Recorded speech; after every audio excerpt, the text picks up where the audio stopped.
Raffle. Welcome back, Dota 2 fans. Game 2, Yellow Submarine Friends BTS Series number 4 EU MRP Dota. Your resident Canadian Dota 2 caster here with you and friends. Taking game 1 in a bit of a sleeper. They were pretty much ahead all game long. A couple of missteps towards the mid game perhaps dragged it out a slight bit longer than they were capable of taking it in. But either way, they're going to net the W in that first game, and I believe they are undefeated thus far in the BTS series. I'm going to actually confirm that. Why not?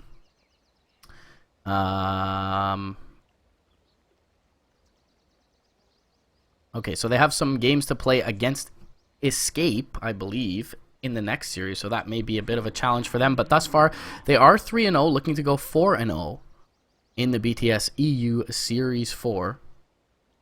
But either way, going to get back into the draft, and similar bans, look for perhaps this Drow ban to come out from Friends once again, as that seems to be something that they constantly remove from the pool. But it is going to be first pick going the way of Yellow Submarine, so Faceless Void, Oracle also considerations, Darkseer, as well as the Mirana removed from the pool from Yellow Submarine. Darkseer is an interesting first phase ban, so maybe looking for a solo safe lane melee core that's not anti-mage. We'll see what the thought process is behind that Darkseer ban. But either way, they are going to grab up first pick here. They are going to remove the Titan from the pool, so still a lot of powerful heroes here left for Yellow Sub. Kunkka, namely, probably the most favorite of those right now, but there's still an Oracle, still Faceless Void. Definitely considerations for Yellow Sub. And we'll see which direction they go with here. Perhaps Friends are baiting the Drow pick. Picking up the Drow just by her lonesome. Perhaps not the strongest opening, so they will go for the Oracle, similarly to Friends doing so in game 1 on the Radiant side, and they'll actually grab up the Drow for themselves. So we'll see if Friends and Yoku are able to get this done, and much like Wings often did, they'll pick up the IO alongside the Drow, so a very potent opening duo for Friends side here, and they should be relatively happy with this. Tinker, though, is the pickup in the first phase coming out for Yellow Submarine, so Bogdawajan will be able to pick up his Tinker towards the mid lane.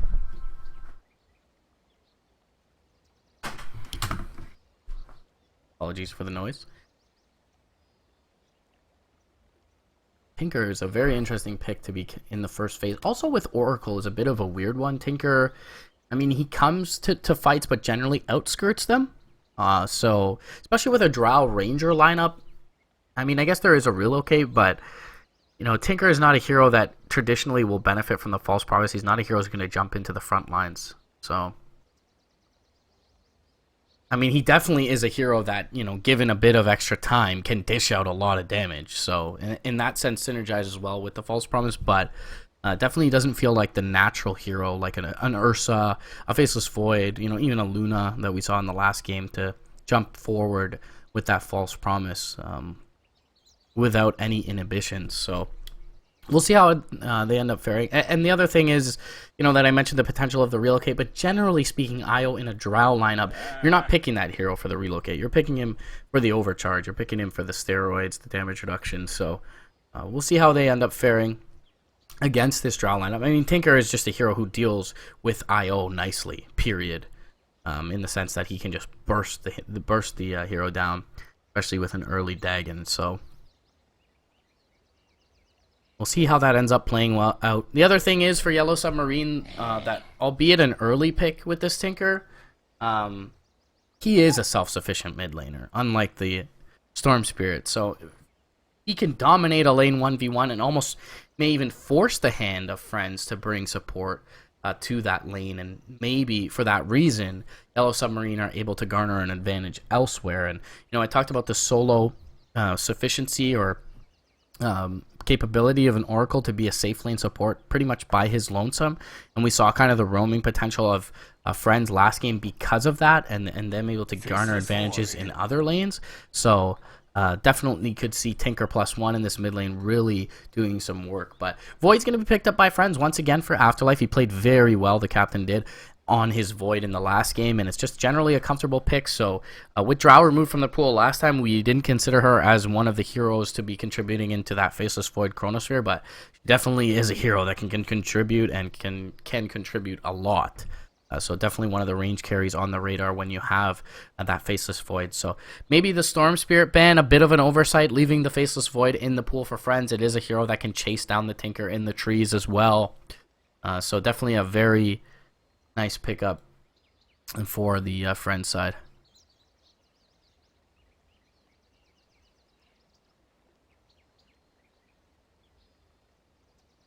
Alright guys, just getting some admin messages from the wonderful Blaze for the next series, so apologies for that.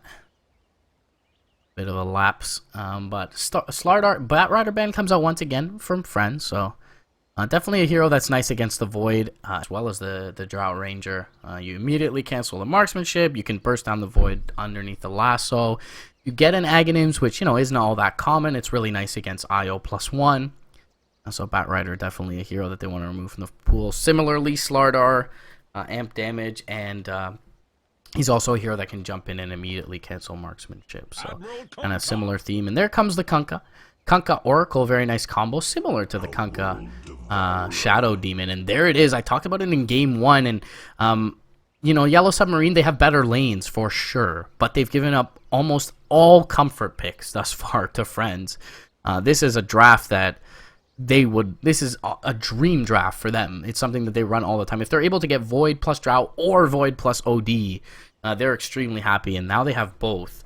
You know, Yellow Submarine, they've got a Tinker in the mid lane. They've got the potential to roam as well with Oracle Kunkka. And, you know, OD is a hero that is definitely susceptible to that. But pending their offlaner, Drow can kind of stand in lane on her own, and especially with one support. So you can put that OD with the IO towards mid lane, ensure that he has a good lane. And the other thing about IO is him having an early bottle allows OD to go for, you know, something like a 4-1-2 or 4-0-2, as opposed to having to put more points in the Essence Aura, because he's got so much sustain behind him. So allows him to be very strong early on in the lane, especially against an intelligence hero like Tinker. So I really like the OD pick here for friends.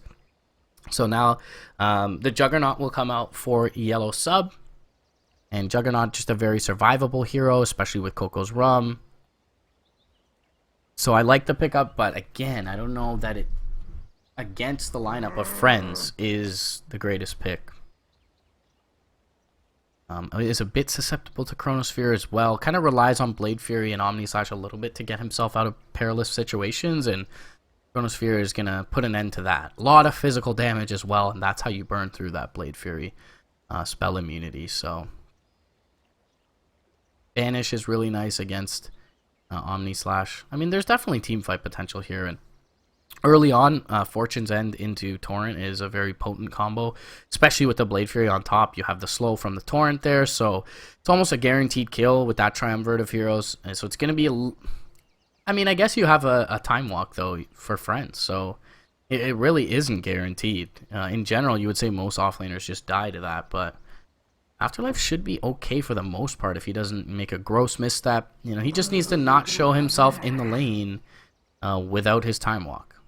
But Yellow Submarine, it feels like they know they're cornered at this point. They're going to go for a bit of the cheese pick with the Broodmother. Drow definitely does not deal with that well, but Dazzle is a hero who does. So I still feel like No Fear plus Yoki can stand in lane against this Brood. It's going to be hard, no doubt, but it can be done. And if they gain enough of an advantage elsewhere, I think friends are very happy with their draft overall. Chronosphere plus Drow and OD is one key target dead for sure. They've got good enough ways with the movement speed and the time walk forward to catch the Tinker, it feels. But the Broodmother is a very nice pick for Yellow Sub. No hero deals extremely well with the Brood. Dazzle deals decently with it.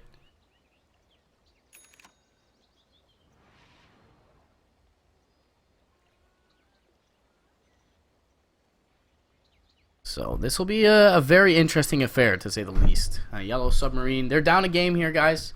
And thus far are 1-2 in this group stage. But Friends 3-0, kind of the opposite story, looking to continue to be undefeated, and they're likely going to face up against Escape Gaming in the next round over on twitch.tv/Beyond the Summit. So that is a very difficult opponent, and it's definitely one that you want to go into feeling confident. So a loss here could be a bit costly for their morale, but it definitely does feel like they have, as I mentioned in the draft, very much so a comfort draft here. All the heroes that they're playing are heroes that they're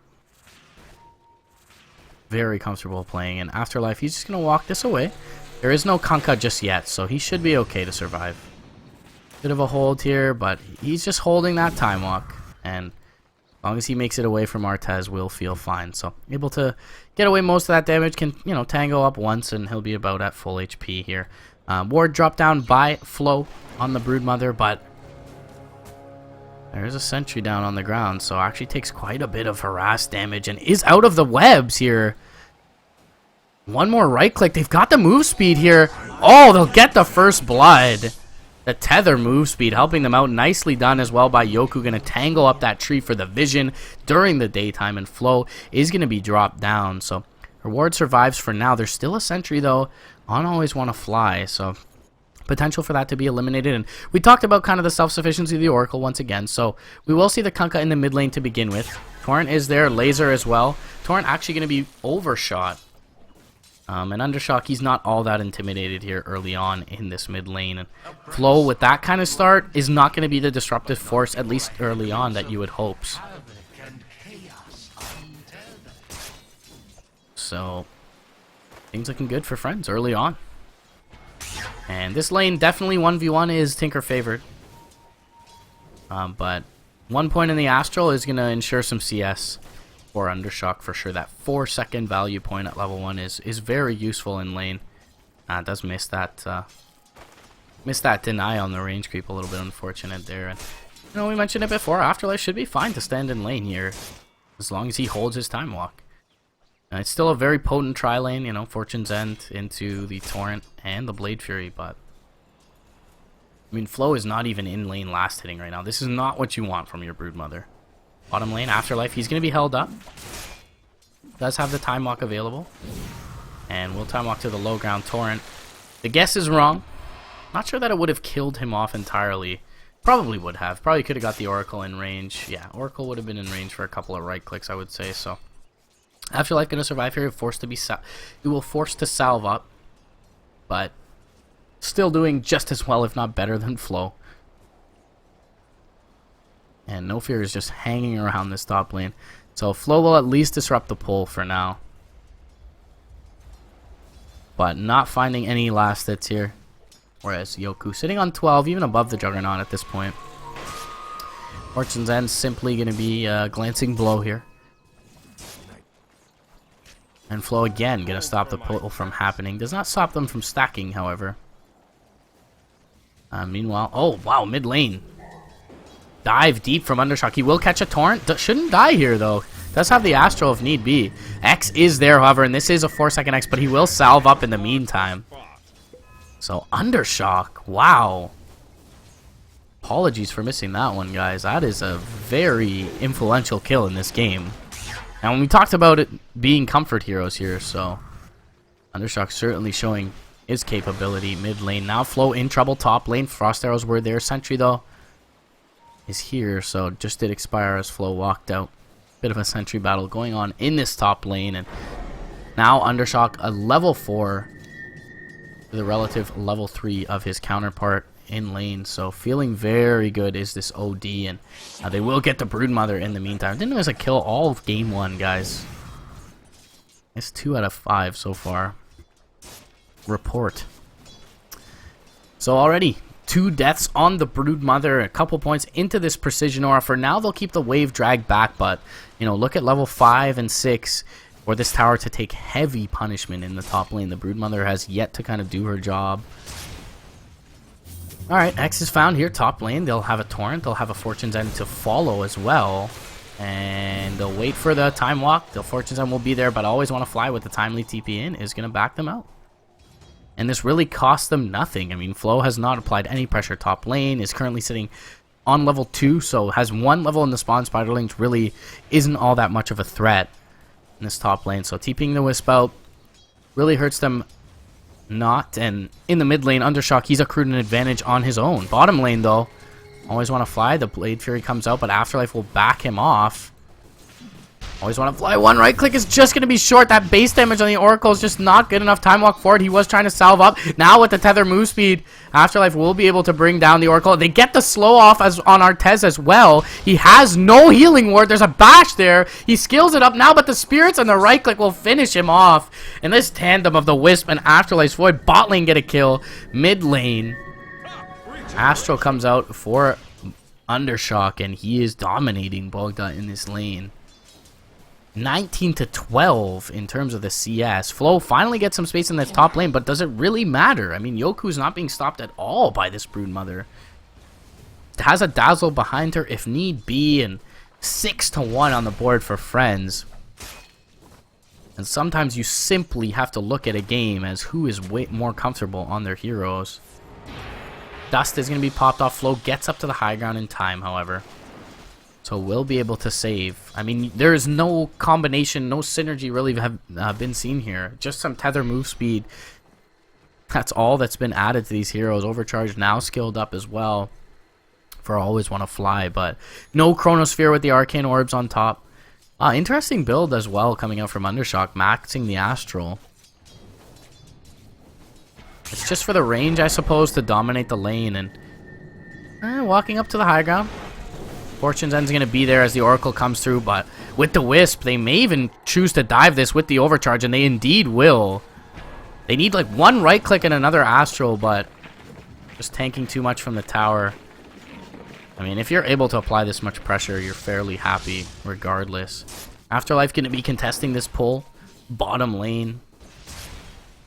And he's contested the CS of the Juggernaut very well. The Drow is almost 10 CS ahead of Artez, and Afterlife, he's going to time walk forward, but he overshoots the healing ward, so he's going to have to play it safe for now. Wisp coming in, though. He will be able to take out the healing ward. Now PSM, he's in trouble. He does have the X, however. And the Spirits alone, probably not enough to kill off the Kunkka. So we'll at least continue to contest this. Mid lane, Kef hanging around as his Tinker in a bit of trouble, and the OD doubling the CS of the Tinker thus far. Meanwhile, top lane, Dust going to be popped off. Poison Touch, Flo is dead. This TP may be, yeah, a little bit ballsy here. And Yoku, with the marksmanship available, will take this tower for free. Mid lane, Kef in trouble. Not in trouble, but definitely very low and needs to back himself away. And Always Want to Fly. We'll be able to take out the Juggernaut bottom lane as No Fear picks up the tower kill. But Friends are just dominating all 3 lanes on the map right now. I mean, the advantage they're accruing is approaching insurmountable, it feels. I mean, Flo is level 4 on his Broodmother 7 minutes in. This is not what you expect from this lane. I mean, it's not what you expect from the hero pick. Maybe, like, the Dazzle was a nice, like, counter, kind of the only option counter for them in that last slot, but... Alright, so Torrent can't be popped off. They're pretty much the exact same duration, the X and the Astral, so... Nicely played by Undershock. Now they're going to turn it with the Wisp. Couple more Arcane Orbs, one more. Oh, the laser's there in time. He will be able to imprison him. Maybe Undershock in trouble. Wants to kill. Nicely disarmed by Kef. But still, I mean, manning up is Undershock. Has 13 stick charges. He's not all that worried.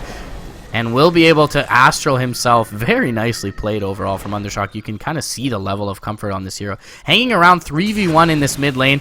Does have the stick charges. Will have to pop them. Purifying Flames will heal him up because of it. Immediate reaction with the stick charges. We'll find an Arcane rune for his troubles. That's a great rune to have on the OD as well. And with the Wisp potentially returning to this mid lane, at the very least they force everyone from the Radiant side out of this lane. He can pop his Arcane rune, fill his bottle, give it to the Wisp if need be. He'll even get the Bounty rune top lane, so no need for that. We'll just pick that up. Arcane rune a little bit too valuable to him. So always want to flag, going to walk his way over to the top lane for now. Tinker returning to lane for Bogdowajan. 2-2-2 build, a little bit of a catch-all. We'll be able to fight a bit as well as farm. Afterlife TPing in bot lane to back off Artez. Does have the Chronosphere in 5 seconds. Gonna need at least like an OD with him. PSM, poison touches there. Yoku may be in a bit of trouble. PSM does have the Torrent, but Grave is there if need be for Yoku. And look at No Fear queuing it up just in case. We'll get the Shadow Wave off for now. Artez does not have enough mana, but he does have a Mango. Flo gonna chase forward. Poison touches there. Nice Gust TP. Grave to ensure it. Well played. Calmly played by Friend's side. And they even bring the Juggernaut up top lane. Afterlife will continue to farm away mid lane with the Wisp. Undershock putting some punishment into this tower. Tinker not present to do anything about it. And it looks like they got the Oracle in the meantime. So Glyph utilized here. No reason not to finish this tower off. And no denial attempt going to be coming out. Undershock, conveniently so, will be the one to pick up the last hit on that tower. Earn charge going to keep them healthy, and No Fear, he's standing alone top lane here. Take a look at the net worth, and it is heavily 10 minutes in here in the favor of the dire side. Friends entirely controlling this game. Undershock, he's going to get to that very scary point with his drums picked up here. Very good item for intelligence carry. And in the meantime, with the threat of the Chronosphere and the Drow Ranger, they'll be able to take this tower out relatively easy. That's all 3 tier 1s 10 minutes in, removed off the map. And I mean, when you have a Broodmother, you want at least one lane to be in your favor. At least. But Friends have just been able to bring the pain and the pressure with this Drow Ranger, the Dazzle pick, enough to stifle kind of any aggression that would have come out for the Broodmother in that top lane. And now Undershock, look how ballsy he's feeling at this point. Has that Astral if need be.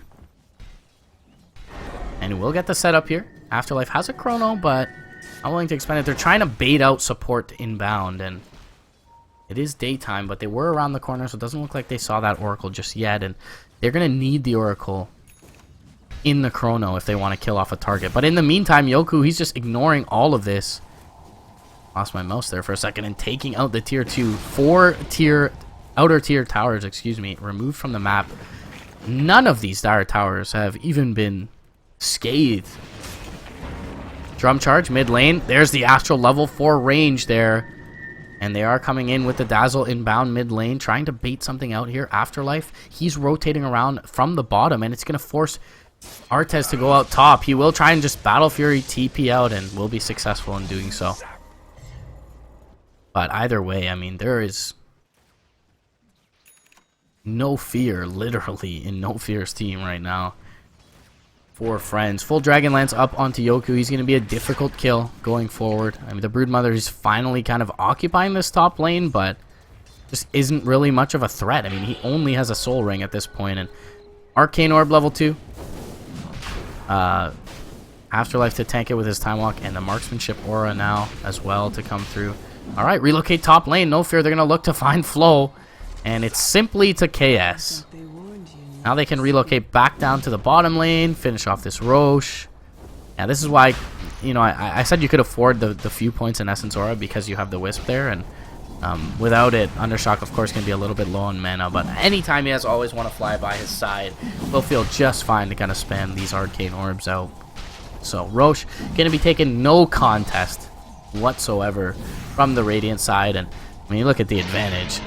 This advantage was generated by Friends in, I want to say, like 22 minutes in game 1, and it is currently 13 minutes into the game. So Drum's going to be picked up by Undershock. Aegis is there as well.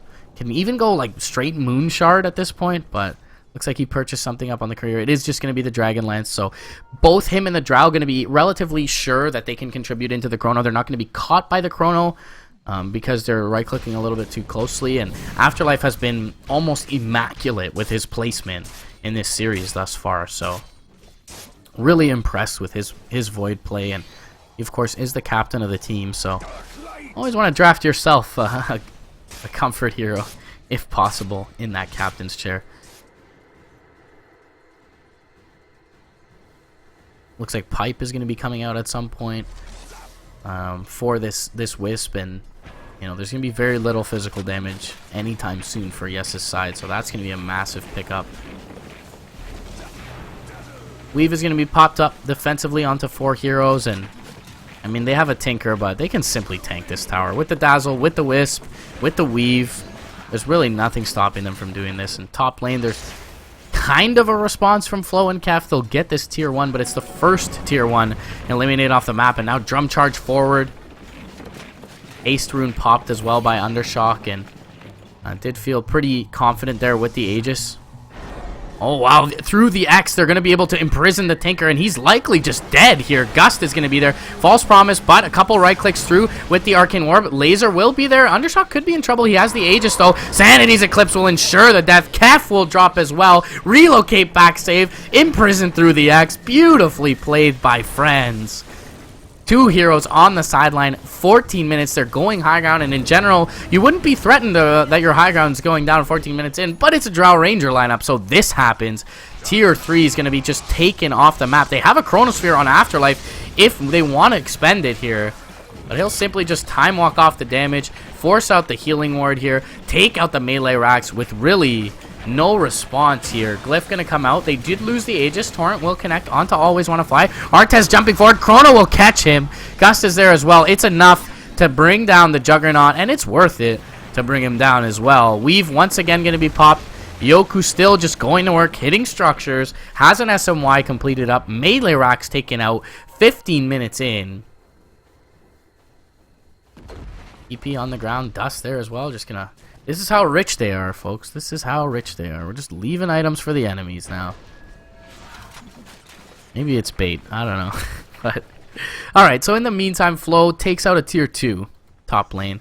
It's a nice little influx of gold for his squad, but it's really kind of a matter of a little bit too little, too late. X is going to be there onto the Dazzle defensively, and now we're kind of seeing the virtues of this build from Undershock. A very wise build against the Kunkka specifically. Has saved his life and his allies' life numerous times. Vlad's 1500 gold up onto Afterlife. Likely can just pick up a blink here. Saw him go Diffusal in the last game, which is also good here. But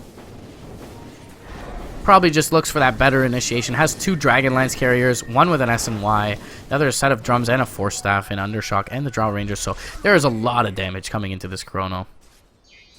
Doesn't feel like he needs to go kind of the damage-oriented route. Vlad's going to be picked up by the Brood, and again, just kind of a matter of a little bit too little, too late, it feels, for Yes. I mean, their high ground defense in general, on paper, with a Tinker and a Kunkka is awesome, but you've got a lane of racks missing here, 17 minutes in, so that is, you know, a monumental amount of breathing room for friends. They don't have to feel pressured to, you know, get to the high ground before Tinker gets big, because they've already taken out a lane of racks, and he doesn't even have travels yet.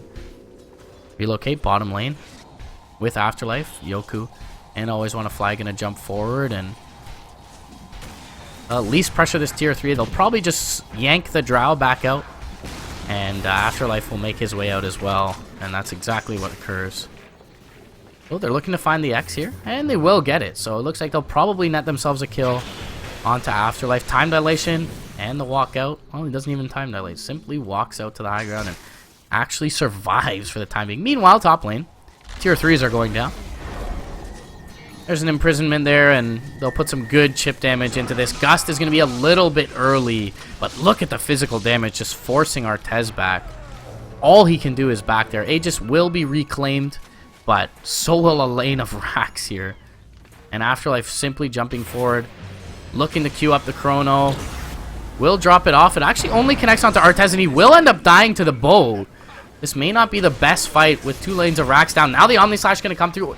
Undershot going to jump down to the low ground. Yoku with a nice blink as well. Keeps him safe. Spawn Spiderlings will finish off the Dazzle. So 2 heroes go down. They're still hanging around, though. They know there's no Omni Slash here. And Artez taking quite a bit of damage. Tinker, though, he's going to be able to rearm with that Soul Ring. Constantly spam this toolkit out. Kunkka, one more right click uphill. It will connect. Good luck there from Undershot. Gets 2 uphill clicks, and now Artez with the False Promise trying to do as much damage as he can. He should survive, and he does. Sandy's Eclipse going to be just short from Undershock. is not able to get the Juggernaut, but still, I mean, they're standing around 3v5. And the towel will be thrown in here 18 minutes in. And friends are going to give me a good break for lunchtime. So very well played by them overall. And, you know, we alluded to it in the draft, folks. I mean, you just can't give this team all of their comfort picks. We mentioned it in game 1. And, you know, what happens is metas develop kind of through the series. Mentioned it in game 1. The first phase Void comes out. I talked about the OD. It was banned right away from Yellow Submarine. And in game 2, they just kind of let it slip through the cracks. So Drow, Void, OD, Afterlife, the way he plays on his Void is always going to bode well for them. But it wasn't even needed in this game. They simply won all 3 lanes. That last pick Dazzle did wonders for them. And, I mean, you're looking at a game that's over with a GPM on Yoku's Drow almost eclipsing the 700 mark at a sub 20-minute game. So really just methodical, systematic kills there. And I mean, the Broodmother, 5 deaths in the off lane. You don't want your last pick Brood to be dying 5 times. So perhaps a bit of a oversight not banning out that 5th phase Dazzle. But either way, Dazzle, IO, Drow, OD is always going to be scary, regardless of whether you pair it up with a Void and what is on the other side. So very well drafted overall by friends. Well played in both games. You know, a few miscues in game 1, but they look solid. They're 4-0 thus far, guys. And it's been MRP here, your resident Canadian Dota 2 caster. I hope you've enjoyed the cast for the first series. I will have the always lovely and insightful Fogged joining me for the next series, so you don't have to suffer through the solo cast any longer. And that next series is going to be Ad Phenom versus Elements, but that's at 19 CET, which is 1 p.m. Eastern. So there's still about 20 minutes until that game gets going. So hang around, guys. The next game will be played in about 20 minutes. Ad Phenom versus Elements.